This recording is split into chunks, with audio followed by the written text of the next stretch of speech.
Le débat de Direct Gestion, un spécial USA et un spécial féminin, parce que c'est la première fois que j'ai un plateau que féminin.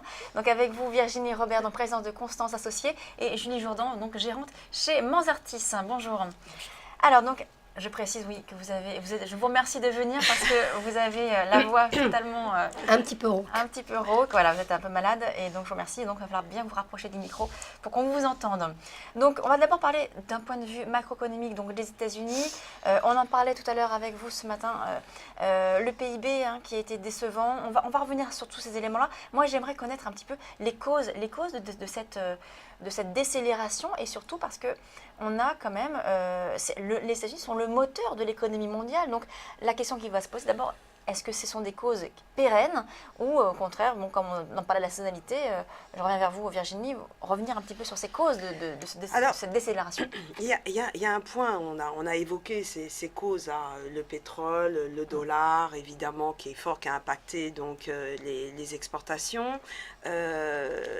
Le prix du baril de pétrole et qui impacte donc tout le secteur, alors qui d'un côté a des effets bénéfiques pour le consommateur, quelques dollars en plus dans la poche, mais en même temps, il faut bien comprendre que le secteur énergétique aux États-Unis est un secteur qui est investisseur par définition, d'équipements, d'infrastructures, et donc ça pèse sur la composante investissement, ça c'est indéniable.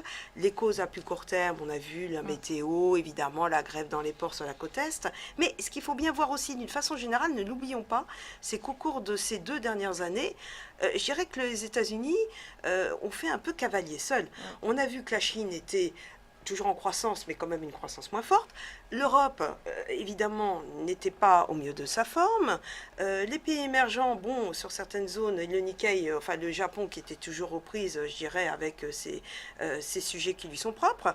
Donc finalement, ce marché américain m'est apparu un petit peu comme le principal moteur. Et quand vous avez qu'un seul moteur, j'allais dire, sur une voiture qui est bien calibrée, à un moment donné, voilà, comme il y a des éléments externes qui s'exercent là, ce qui serait bien, c'est qu'effectivement, on ait cette espèce de reprise un peu plus globale, une amélioration plus générale qui permette aussi au marché américain, et bien là, avec le consommateur américain qu'on attend tous, évidemment, et s'il vient, et une amélioration, là, je pense qu'on pourra respirer de nouveau. Ouais, Julie, c'est vrai qu'on a l'impression que si les États-Unis éternuent, eh bien, c'est le monde entier qui va s'enrhumer. C'est vrai qu'il nous manque là, le moteur est un petit peu en train de ralentir, le moteur de la croissance mondiale. Comment est-ce que vous analysez cette situation de la croissance économique américaine? Je ne suis pas complètement inquiète par le PIB du premier trimestre. Alors, la première chose, c'est qu'on a eu quand même un des hivers les plus froids, historiquement, sur les 20 dernières années. C'est-à-dire c'est le 3e hiver le plus froid sur les 20 dernières années. Donc, c'est vrai qu'on a vraiment, sans doute, vu de l'Europe, on ne s'aperçoit pas à quel point ça peut impacter l'économie américaine. Mais ça a un impact majeur. Déjà l'année dernière, on avait eu un impact majeur.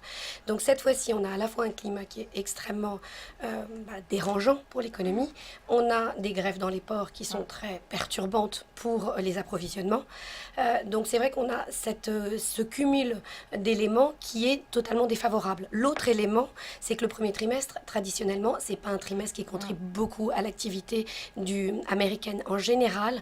On s'aperçoit que la croissance du premier trimestre est à peu près de 0,6%, quand les 3 autres trimestres ont une croissance moyenne de 2,9%.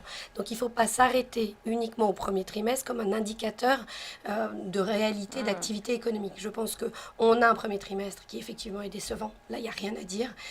D'un autre côté, je ne suis pas sûre que ce soit révélateur d'autre chose que d'une situation climatique particulière. Ce sont finalement des éléments non récurrents, temporaires, Tout comme à a dit fait. Janet Yellen hier dans son communiqué de presse lors de la réunion donc, du FOMC. Vous pensez donc que finalement, il n'y a pas à s'inquiéter que le ralentissement est, on va dire, temporaire et que la croissance reste solide?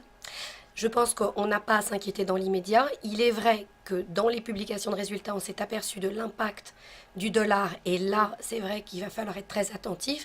Si on arrive à avoir un euro-dollar qui se stabilise autour de 1,15, 1,20, on sera dans une situation qui sera beaucoup plus favorable pour les entreprises américaines qu'au jour d'aujourd'hui où on est allé plutôt toucher les 1,06, 1,07. Et c'est vrai que Du coup, on a des managements qui sont très prudents, qui n'ont pas de visibilité sur les perspectives européennes et des boîtes européennes qui, elles, de leur côté, se retrouvent dans une situation compétitive particulièrement favorable à court terme.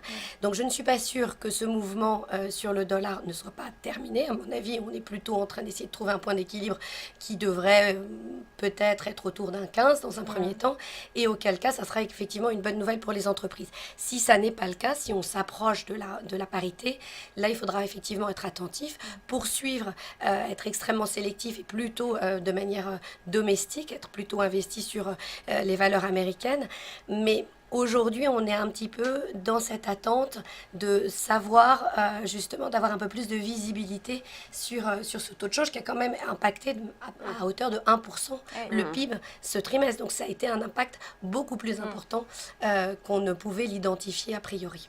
Alors, c'est vrai que vous disiez, c'est vrai que le dollar a impacté les entreprises et finalement, aujourd'hui, ce qu'on attend, c'est l'investissement, que les entreprises réinvestissent. Comment est-ce qu'elles peuvent finalement revenir vers l'investissement? Quels seraient les éléments? C'est justement ce scepticisme qu'évoquait Julie, cette non-visibilité.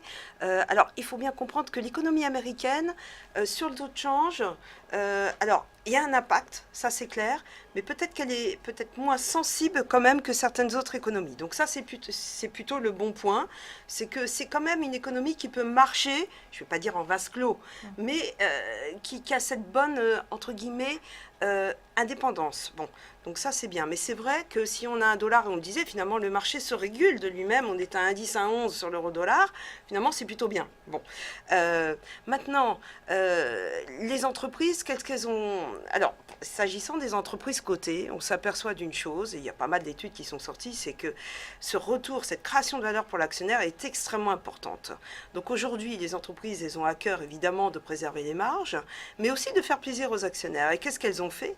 Évidemment, elles ont augmenté les dividendes, elles sont sur des situations bilancielles qui sont saines, elles ont connu ce qu'on appelle ce deleveraging au cours de ces dernières années, avec des taux bas et des reprises d'activité. Et donc, en fait, il y a les rachats, ces programmes de rachat d'actions qui sont très forts, il y a ces augmentations de dividendes, et qu'est-ce qu'elles font en investissement principalement? Aujourd'hui, finalement, elles font plutôt de la croissance externe. C'est-à-dire qu'elles sont, on voit bien, les deals continuent, même encore hier, ou même Norbert d'Entresangles, qui est racheté par une société américaine. Il y a donc, ces opérations de M&A depuis le début de l'année. Ce sont des signes positifs, mais ce sont aussi des signes, on voit bien que les sociétés, finalement, avant qu'elles puissent réellement investir, alors investir, c'est quoi? Je dirais, c'est d'abord recruter, c'est embaucher. Là, on sait qu'il y a quand même une amélioration de ce marché de travail, mais qui n'est pas encore tout à fait complète. Donc là, on attend des signes tangibles. Et l'investissement, on va dire, entre guillemets, productif dans les infrastructures, ça tarde à venir. Il faut le facteur confiance. Ce facteur confiance, je pense qu'il ne pourra être là que s'il y a cette amélioration globale, mondiale, qui se prononce. Ouais. Les marchés, on dirait qu'on a eu en 2014 une très belle année sur les marchés, une petite respiration au début d'année. Est-ce que vous estimez aujourd'hui que les valorisations sont intéressantes parce qu'elles étaient un petit peu chères en fin 2014? Quelles sont les valeurs? Comment est-ce que vous voyez Alors les déjà, la valorisations? première chose, c'est que je ne trouve pas que les marchés soient chers. Ouais. Dans le sens où, effectivement, en termes de PE, on est plutôt dans le haut d'une fourchette. Là-dessus, il n'y a pas de doute. En revanche, je ne suis pas sûre que le PE soit l'indicateur aujourd'hui qui soit le plus intéressant dans la mesure où on a des sociétés qui ont effectivement fait ce fameux deleveraging. Donc, on a de la création, une génération de free cash flow qui est absolument colossale, des niveaux d'endettement qui sont extrêmement faibles. Et donc, on a des bilans de sociétés qui sont à la fois extrêmement sains et cette capacité à générer du cash et de la valeur et du retour à l'actionnaire qui sont bien réels. Donc, en PE, effectivement, on est autour de 17 fois. C'est pas donné, mais historiquement, c'est pas non plus extrêmement cher. En revanche, quand on regarde le ratio en termes de free cash flow yield ou même en termes de PEG, donc relatif à la croissance, on s'aperçoit qu'on est pas du tout sur des niveaux élevés. Donc on peut finalement, il y a encore du potentiel. Donc il y a du potentiel à condition d'amélioration, d'être sélectif, à condition effectivement de chercher des valeurs sur lesquelles on a de la visibilité, du leadership, cette capacité à générer du free cash flow, et puis je dirais ce souci de retourner de la création de valeur à l'actionnaire et également toujours d'investir soit via des opérations de M&A, soit par de l'investissement interne. Mais c'est vrai qu'aujourd'hui, l'actionnaire ne valorise pas le fait qu'on dépense en CAPEX. Aujourd'hui, Non, l'actionnaire valorise très clairement c'est un- les M&A, le Ouais. dividende ou les rachats de titres. Mais l'investissement, Alors, l'investisseur directement a peur sur les marges, le Alors, profil de marge, et donc en général, Ouais. ça sanctionne les en entreprises. parlant justement des actionnaires, les actionnaires américains vont recevoir en 2015 1000 milliards de dollars en termes de dividendes et de rachat d'actions. C'est quand même un sacré montant. Ça, ça montre quand même l'appétence finalement des Américains pour les marchés financiers. Non seulement ça, mais c'est une excellente nouvelle pour les consommateurs, puisque l'Américain est investisseur. Contrairement effet aux richesse, Français, l'Américain est investi sur les marchés en actions. Donc s'il reçoit des dividendes, il a un taux d'épargne qui, comme le disait Virginie, est à son plus haut depuis fin 2012. À un moment donné, nous aussi, Il va on fait le consommer. pari chez Mansartis que le consommateur est bien vivant et qui revient en boutique et qui va dans les restaurants. Et voilà, on fait effectivement ce pari-là, c'est que sa situation financière s'est bien améliorée. Il a un emploi, il a des actions qui sont au plus haut, une valeur de sa maison qui a beaucoup progressé et donc qui devrait consommer en fait sur 2015. À vous écouter, on a l'impression que c'est magnifique. Vraiment, que tout se passe très très bien, que la décélération qu'on a eue sur le premier trimestre, ce ne sont que des effets finalement temporaires, que tout va aller pour le mieux. Est-ce que, il n'y a pas quand même quelque chose, c'est pas un peu risqué quand même? Est-ce qu'il n'y a pas un peu de prudence à adopter? Si, certainement, mais c'est ce que disait Julie, la prudence, elle est faite au travers de la sélection. Parce qu'aujourd'hui, investir sur le S&P 500 pour investir sur le marché américain, ça n'a pas de sens. Je ne sais même pas, je n'ai pas de prévision, et je ne sais pas, quand on me demande souvent où est-ce qu'il se situera à la fin d'année, je ne sais jamais, je ne travaille pas comme ça. Mais oui, il y a quand même des moteurs qui sont allumés, il y a des sociétés qui vont bien, il y a des valeurs qui sont revenues, qui ont retrouvé d'ailleurs, et ce qui est sympathique dans ces marchés, vous savez, 2013, 2014, on a été plutôt dans des marchés plus de momentum. Ce qu'on vit un peu aujourd'hui en Europe, c'est l'afflux de liquidités, c'est quantitative easing, ça c'est très très bien. Ok, parfait, c'est du momentum. Mais à un moment donné, ça ne suffit pas. Hein, il faut valider. Comme je dis, le juge de paix, c'est le résultat des sociétés. Et donc, on voit bien, les marchés là, européens, on a eu des tensions sur les taux d'intérêt. Il y a vraiment des sujets aussi. Si on raisonne en grosse classe d'actifs, évidemment, sur les marchés taux, sur les marchés actions, donc il y a du flux, il y a des liquidités, mais ensuite, c'est réellement la santé de l'entreprise. Donc, non, ça, je dirais que, en termes de valorisation, je rejoins ce que dit Julie, et c'est vrai qu'il y a des dossiers qui sont trop chers. Voilà. Ça, je le dis honnêtement, c'est aujourd'hui, il y a des dossiers qui sont trop chers parce que encore portés par des momentum, des phénomènes de mode, etc. Voilà. Mais par contre, il y a aussi de la valeur à aller trouver. Donc, l'exercice, il est compliqué. Parce que, voilà, ça c'est notre métier, mais l'exercice il est compliqué, donc c'est pas complètement positif. Et moi je préférais effectivement qu'on ait une reprise un peu plus globale, que si le marché américain est toujours en cavalier seul, ça sera difficile. Ce ne sera pas tenable. Ouais.